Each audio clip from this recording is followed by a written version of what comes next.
Hello, everyone, and welcome to the Basketball Maestros podcast. And today we are doing something a little different, taking a little break from our long episodes. On our Instagram, I decided to post a little question thing to have you guys give us some teams to talk about where we focus on a single team and just kind of look at where they're at right now and just kind of analyze them as a team.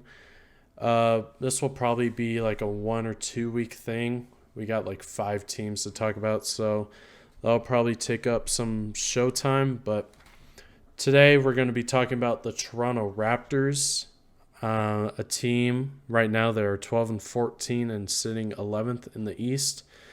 And some overall things we're going to talk about.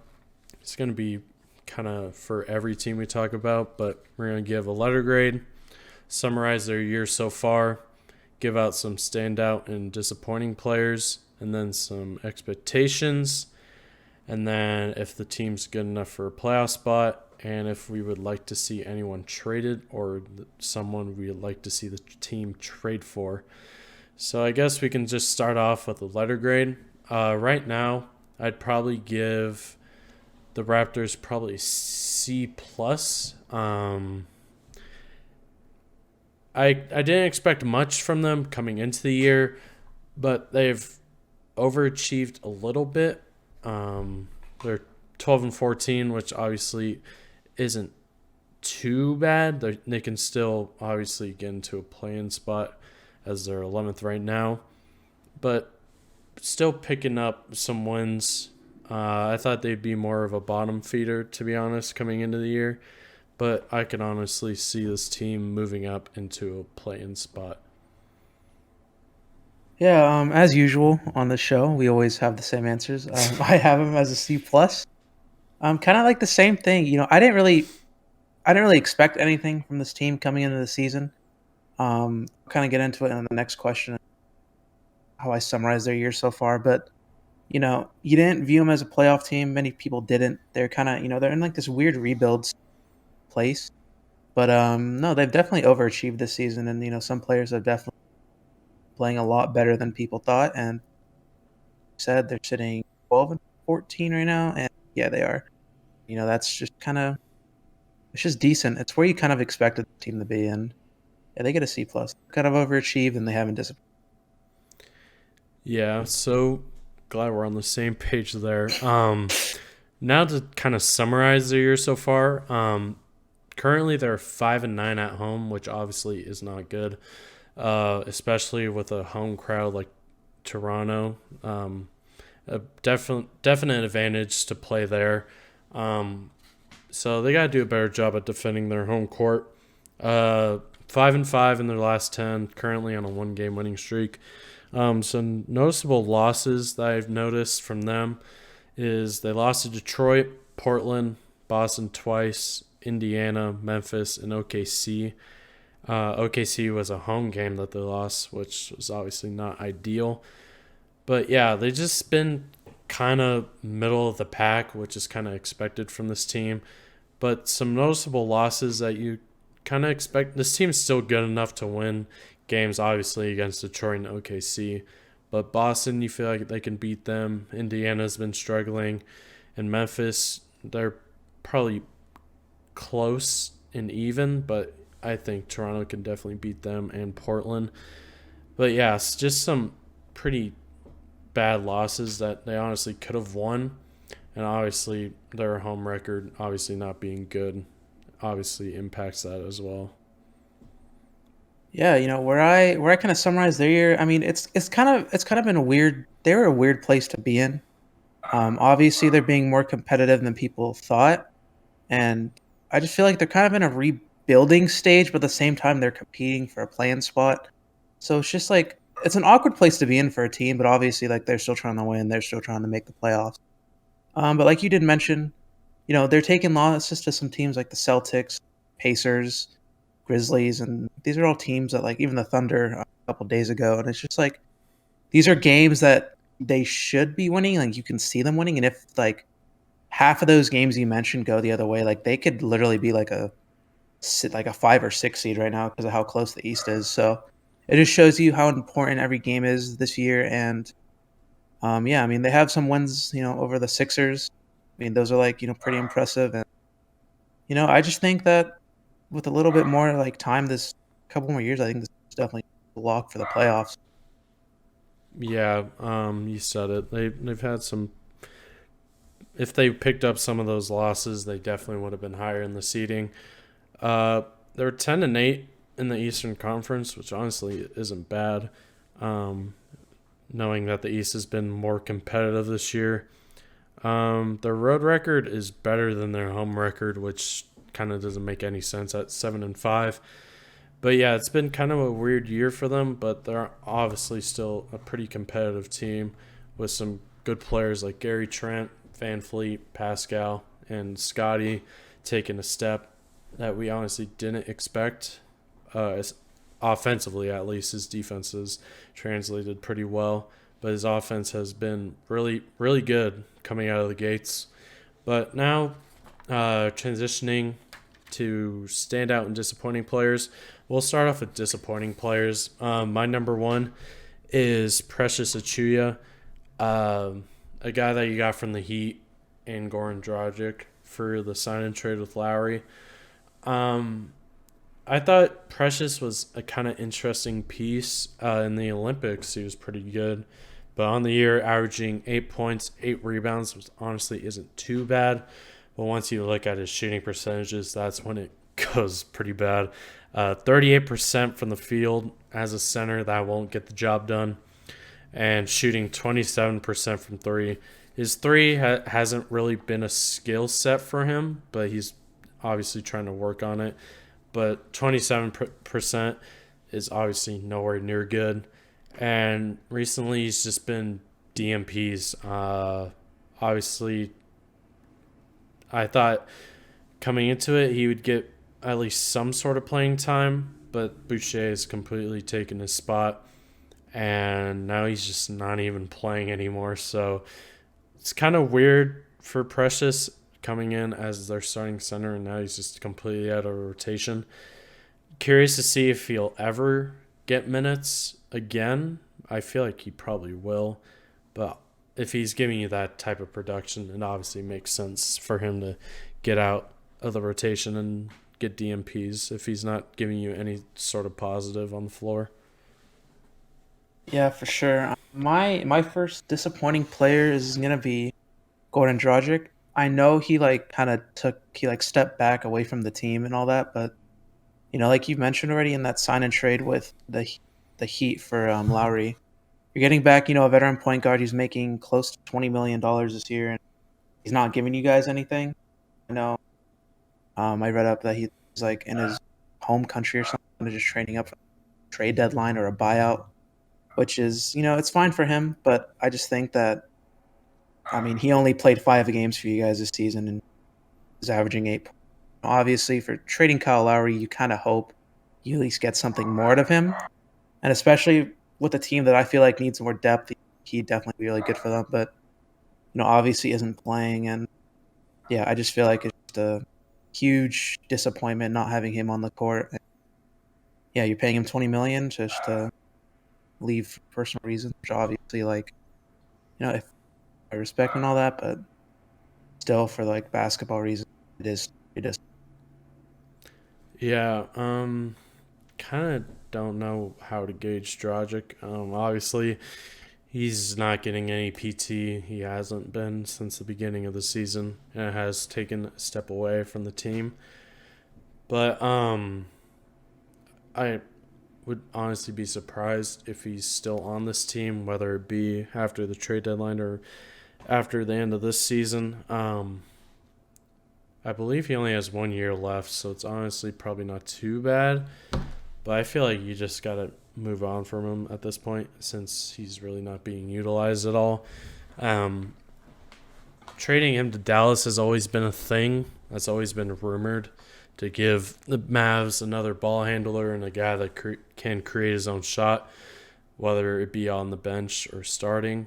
Which I'd probably assume it'd be off the bench. But yeah, Dragic has definitely been disappointing, or a player that we thought he would still be some sort of productive player for this team. But yeah, going on to our standout players.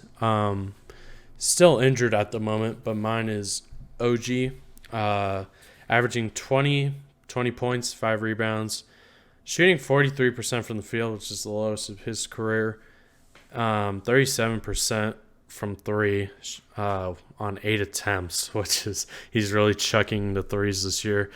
But even though his field goal percentage has been pretty low, um, obviously it was still kind of early in the season, and you expect that to go up. But with him being injured, it kind of sucks. But he was still showing lots of growth. Obviously, averaging 20 points will definitely get the job done, and shooting pretty good percentage from three on high volume, which is always a good sign. And he's just kind of solidified himself as like a top three scoring option behind Fred and Pascal. And that's obviously a huge help from a guy that you kind of banked on getting better as his career rolls on. And he's definitely showed that. And yeah, hopefully he can get back soon. He should be coming back in like a couple weeks or so. But yeah, OG has definitely showed strides in a kind of retooling environment for the Raptors. My standout player is probably going to be Gary Trent. He's averaging the most points of his career at 17 points per game. He's getting the most minutes of his career at 34.6. And, I think like you were mentioning that, this team's kind of, retooling some players and hoping that some players kind of stand out. And he's definitely been one of their standouts. He's shooting the most in his career, averaging the best free throw percentage of his career. And right now he's only 22. What is he? Says he's 20, yeah, 22. So he's still a very young player, someone that they could still develop. And, you know, with nothing to lose as a team like the Raptors, this is definitely one of their better signings.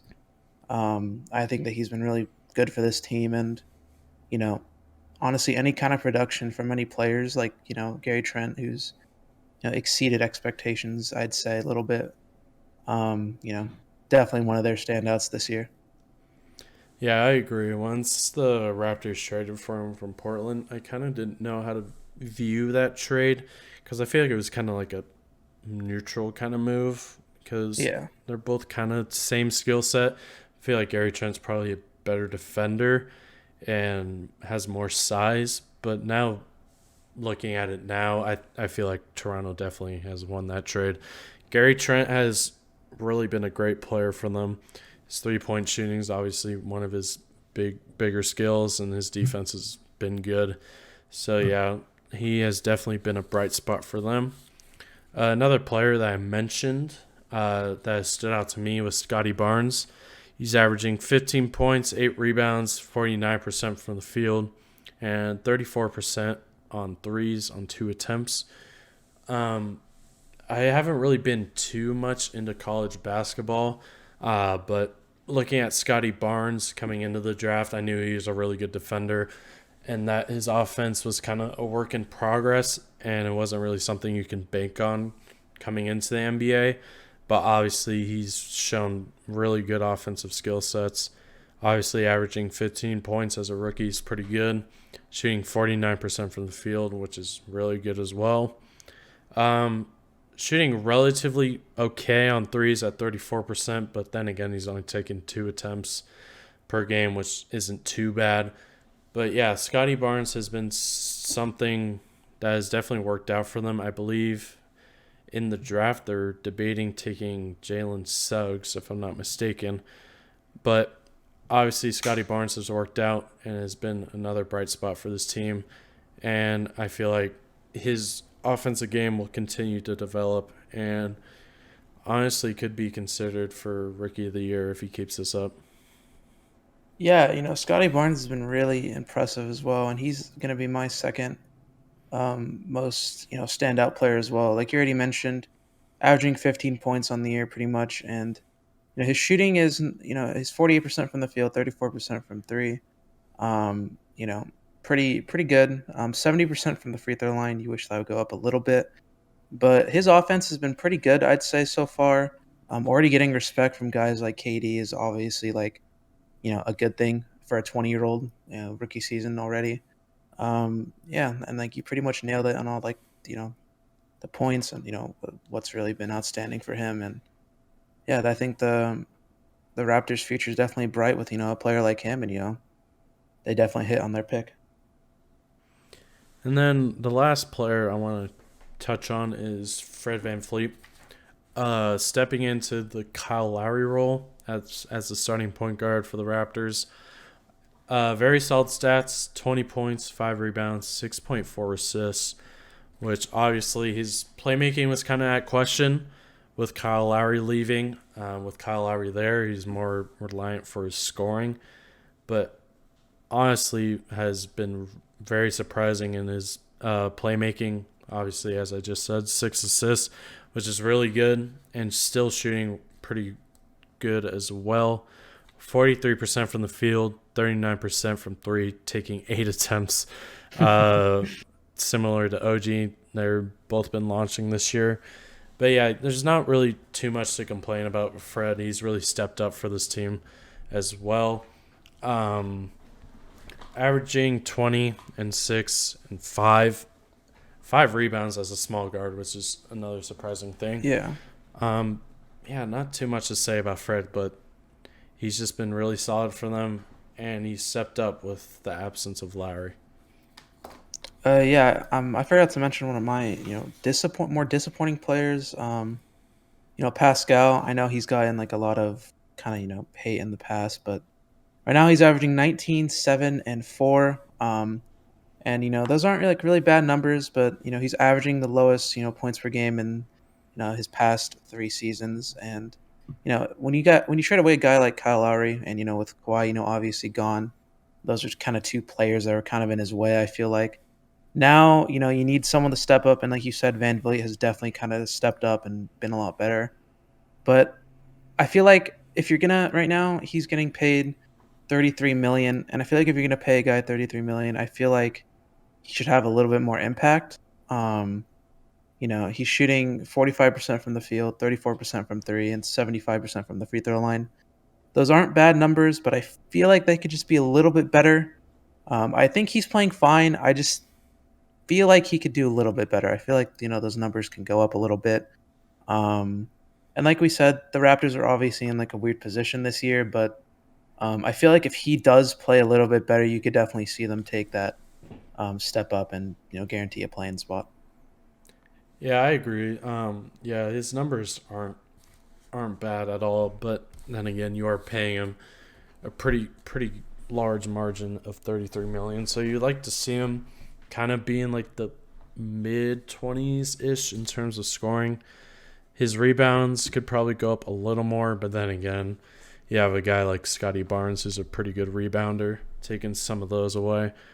But yeah, obviously my only complaint for Pascal is obviously probably score a little more. But he's only played 15 games so far, so you can't really complain too much. But I think his scoring will go up in due time. But now, going on to personal expectations for his team. It's kind of interesting, personally, for me. It could either go one or two ways. They can either pick up some wins, climb up in the rankings, or they can kind of just stay where they are, be a few games below or above 500. But I look at teams like Boston, or teams ahead of them, I should say, Boston, Charlotte, Washington. Those are kind of teams that you can possibly get above. Obviously, to get into a plan, you're not too far behind. Right now, they're only half a game behind Boston, so that's obviously doable. But you can honestly see that if things go right, they can be in that, realistically, I think like a 9-8 spot. Obviously, they've had some pretty losses that they probably should have won. But I feel like this team's still solid enough to figure it out and possibly climb to an 8-9 spot. That's kind of my expectation for this team at the end of the year. Yeah, my expectations, if you look at the like you already kind of mentioned some teams. If you look at some of the teams above them, you have like the Wizards, Hornets, Hawks, Celtics are above them, and teams below them. You have the Knicks and Pacers. And real quick, Wizards have been kind of, on and off recently. Like we've already kind of talked about, they've been kind of, you can tell that they've been, falling off a little bit, but, I think they might still make the play-in. Hornets, injuries are kind of killing them right now, so they could fall off a little bit, but they should be getting guys back soon. Hawks, it's kind of just the Trae Young show. Just hope he gets 2 wins, in my opinion, and, John Collins as well. Celtics are a little iffy this year. Knicks have been playing really bad, and, we've already talked about the Pacers. They've been really disappointing. So, I mean, kind of my personal expectation is, a 10 seed, maybe. I think that if you can get that 10 seed, I think you definitely it's definitely a win for this team. No one really expected them to really be anything this year, so I would like to see him make a 10 seed. That's kind of my prediction. And like I previously have mentioned on this podcast before, I really do think this team could be really competitive in a couple years. Give them like another good draft or something, and maybe a big move in free agency, and this team could definitely be a top 5 seed in the East again. Yeah, and that's kind of transitioning into our last point. Anyone you want to trade or like to see on the Raptors. Obviously, the 2 big names for me are Miles Turner or Sabonis. I feel like if I were to pick one, I'd probably pick Miles Turner. Because obviously, I think the center is kind of their weak spot. Precious obviously hasn't given you anything. And now you're kind of looking at Boucher to kind of give you something there. And then you have a guy like Khem Birch. I don't know if he's back from injury yet, but still, center's kind of lacking. And I feel like a trade for Miles Turner would kind of work out for them. Still has $17 million on 2 years left. In terms of trading for him, I don't know how that would really work since there isn't too much money there, and I don't know how much or how willing the Raptors would be to. I don't even know if a guy like Dragic or Boucher would even be enough. I personally don't think so, but I would like to see a guy like Miles Turner help the Raptors out, and I feel like that would definitely help them. But I think center is really their only big need, in my opinion. Yeah, I think center and just kind of a little bit of bench depth is kind of their biggest needs. With the people who I kind of would love to see on the team, I didn't really go. I don't know. I didn't really go with too much realism here. These were just kind of personal wishes. I like to see DeAndre Ayton on there. With the Suns, he's been kind of. They haven't really been paying him, and it's kind of like a weird relationship. But that would be definitely like a kind of interesting move to see if he would go there, in free agency. And I think that was, I think that'd be a kind of cool move. And you already said my second option, but Miles Turner, already kind of rumored to want to like get traded away. And, I think as well, the center position is really their biggest need. So I think those are 2 guys that would definitely make this team interesting. And, still 2 young players, not too old. And, something that you could definitely would be interesting to see both of those guys on that team. Yeah, it's just I don't know how teams value their assets. They don't have too much money on the books besides their big players. Obviously, maybe you trade Pascal for something, but then again, he's making a lot of money, and he still has to work his value up slightly. But I feel like they keep Pascal for at least the rest of the year. But yeah, Van Fleet making 19. I don't see them trading. OG, Gary Trent are making 16. They're obviously not trading them. But yeah, basically Boucher at 7 mil and then Dragic at 19, which I don't even know how teams value Dragic at this point of time. But yeah, obviously center is something they need to work on. Hopefully they can maybe sign someone in the offseason if they can't trade for anything. But yeah, those are kind of options we would like to see for the Raptors to try to make happen. But yeah, that's kind of our deep dive on the Raptors. And now transitioning to game picks to wrap it up. Currently, my record is 38-24. Reflecting on last episode's game predictions. Sixers at Hornets, I got that right with the Sixers. Bulls got smoked by the Cavs. And I picked the Bulls there. I picked the Raptors against the Thunder. Obviously, the Raptors lost that one at home. Nets at Rockets. I picked the Nets there, and the Rockets somehow won that one. So those are the games I missed out on. But now, going to today's games. Heat at Cavs. I'm going to pick the Cavs here. Obviously, they've exceeded everyone's expectations. And they've, at a 16-12 record, 4 games above 500, sitting at the 5 seed right now, which is, I never thought I would be saying that this year, but here they are, and I'm going to pick the Cavs here. At home, Heat still kind of struggling. I don't know what's up with Jimmy. Maybe he comes back soon, but I'm going to pick the Cavs here. Golden State at Indiana, I'm going to pick the Warriors. Maybe Steph gets the all-time three-point record today, or maybe he holds off until they play the Knicks at MSG. But every time I don't pick Indiana, they win. But I don't see Indiana being Golden State here. Kings at Raptors, I'm gonna pick the Raptors. I feel like they're just a better team than the Kings. Rockets at Hawks, I got the Hawks. Not really much to talk about there. Milwaukee at Boston, I'm going to take Milwaukee. It's just a better team. Philly at Memphis. Memphis has been picking up some wins without Ja, but I just feel like Philly should take care of them, I would assume.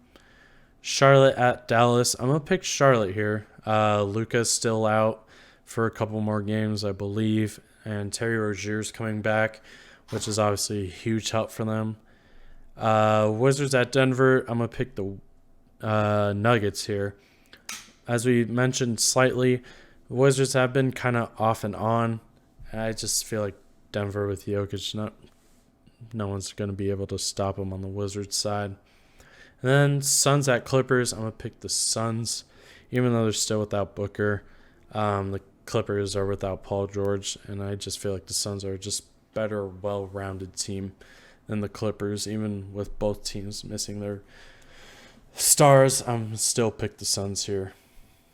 I am an overall of 33-19 now. Like an idiot, I deleted my picks from last week, but it just, a game I obviously missed was the Houston game. I'm pretty sure I picked Toronto to go over OKC as well. I'm just looking at the games and see if I remember any. I think those are like a couple. I know I did pretty well. I missed a couple, I think. I just can't recognize it. I did pick the Pacers to beat the Knicks. The Knicks have been kind of falling off a lot recently, so kind of unfortunate. But my picks for today, I have the Cavs over the Heat. Jimmy's still out, Bam out, obviously. Just some injuries that you don't really like, and I think the Cavs are definitely legit this year. Definitely going to make the playoffs. So I see them beating the Warriors over the Pacers. Pacers have been picking up some wins recently. I just don't think they're good enough yet to beat the Warriors. Maybe Steph goes off and breaks the record, but I think he's going to wait until he plays the Knicks. I think, obviously he can't really control it, but I think it'd be cooler to see him break it against the Knicks. I have Toronto beating the Kings. We've already talked about Toronto this episode, and I just feel like there's a lot more bright spots on Toronto over the Kings, and I just think that they're a better young team. So I have Toronto there. The Rockets have definitely been winning a lot of games recently, but I'm going to go with the Hawks, and I'll probably be wrong, but because, the Rockets will pull some bullshit. But I have the Hawks at home. I think Trae Young has a good night. The Bucks, I have them over the Celtics. I don't really, as usual for most teams, I don't see anyone stopping Giannis. It's pretty hard to stop, so I have the Bucks. Sixers over Memphis. Like you said, some pretty impressive wins for the Grizzlies recently. One over the Lakers. I have to mention that one, but Yikes. I just don't see anyone on that team being able to stop Joel. I'm pretty sure he's playing. I haven't looked at the injury report. You never know. I haven't looked at any injury reports, but let's hope he plays. It's a back-to-back. Never know. I have the Hornets over the Mavericks. Like you said, Terry's back for them. Obviously, Luka is not playing for the Mavericks, and I feel like That team needs him to be competitive. So I'm gonna have the Hornets upset, Dallas at home. Denver over Washington. Washington's been kind of struggling.